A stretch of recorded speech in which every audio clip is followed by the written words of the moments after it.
Okay, welcome to day 10, flying through the days here. Today we're going to talk about self-sabotage and why we are fearful of success. I'm talking about a mixed variety, actually. The fear of success is something that I've noticed not only in the athletic community, but also in communities such as the weight loss sector, which I worked in for a number of years, and in the business sector. The fear of success, the fear of completion. Why do we fear it? Well, it can be scary. It can be scary to work 15, 20 years of your life from a young age, attending clubs several times a week, all the way up to early 20s in some instances, where you're competing in the Olympics for an event that takes no more than 10 seconds to complete. The fear there of completion or success actually can have a detriment, and some people utilize it in a way of which isn't particularly supportive. So it's not something I wanted to talk about too much today, but it was an area that I feel is important just to address. The fear of success, the fear of completion. What happens next? If you finally achieve the gold medal in an event that takes 10 seconds, but you've worked 15 years daily, religiously to the obtainment of that, what next? What happens after you've achieved that? How do you springboard on for something that you've dedicated your life to that can be completed in such a short amount of time? Well, that's the reason why I talk about legacy statement and going beyond. That purpose, actually, that completion of that short period of time actually has a springboard effect because you've worked beyond that completion. You've worked beyond that goal. It's something that I'm working with with a client at the moment on my mastery program, where we're looking beyond their current life, their current quality of life, their current working life, their current successes, and we're looking to an age of which is 20 years beyond where they're at the moment, because they're not going to be able to compete at the level that they're doing at the moment, at the age that they are. They are aware that things are going to change. So why not plan for it?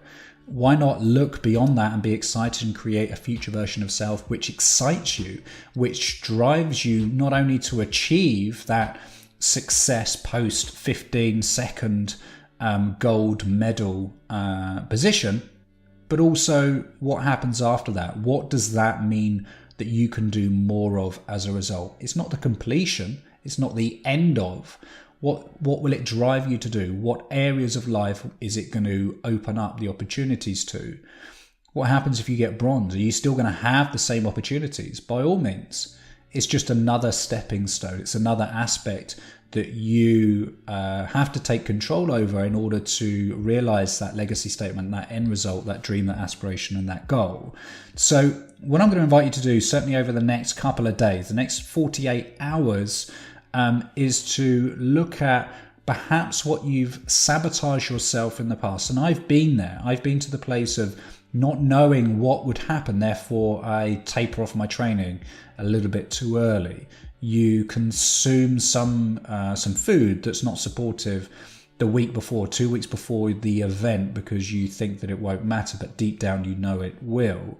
The business contract that you were due to sign last week, but you've been hesitant because you're worried about what actually happens if that dream, that aspiration realizes. So what I'm going to invite you to do is just to reflect to the past, not for too long, because I'm not an advocate of people reflecting on aspects of the past that aren't supportive to future self.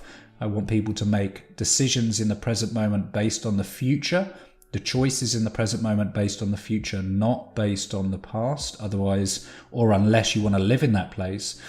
But look to the reasons why perhaps you self-sabotaged your own successes in the past, and why and what you're going to do.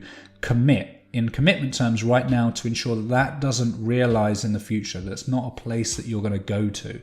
That the choices you're going to make in the future aren't going to be the same as the ones that you did.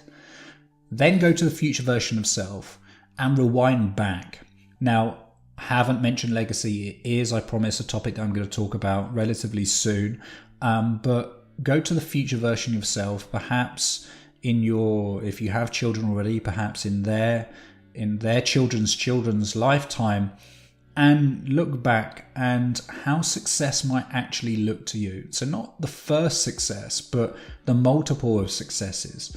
After the completion of one thing, what that means and what opportunities that opens up for the next. How you can springboard is a term that I use in my training. I'm not sure it's used anywhere else, but how you can springboard off your successes and how they open up further opportunities. How you're constantly stretching those successes and utilizing them as opposed to seeing them as completion. Looking at your successes as stepping stones in order to cross an endless pond. Avoiding the temptation to try and jump. There's that word, try and jump more than one, otherwise you're going to get your feet wet. But rewinding things and seeing how each success plays an important role in you becoming the person that you want right now, what they mean and how you can utilize them, visualizing a future version of self that is in alignment to your legacy statement and the person that you want to become. So self-sabotage, it's there because we fear completion. It's because we haven't created enough future successes. We haven't created enough momentum, enough vision, enough clarity over the person we want to be. And we've relied heavily on that one success, that 15-minute sprint, that 15-second sprint, the completion of the sub-X marathon, the completion of winning a gold medal or a podium position. We've added so much value to that one event that it's fearful. We've added the question of what happens next. We've not created enough life after. So grab your pen and paper, look to the past reasons why you self-sabotage, then look to the future version of self, how you could not make the same choices that you did then, and create a life after those successes that again continues to inspire, motivate, and drive you forward to being that future version of self that offers more clarity in the present moment. Hopefully that's helped, given you some more understanding of you, your thoughts, your behaviors, and how you can become a better version of self.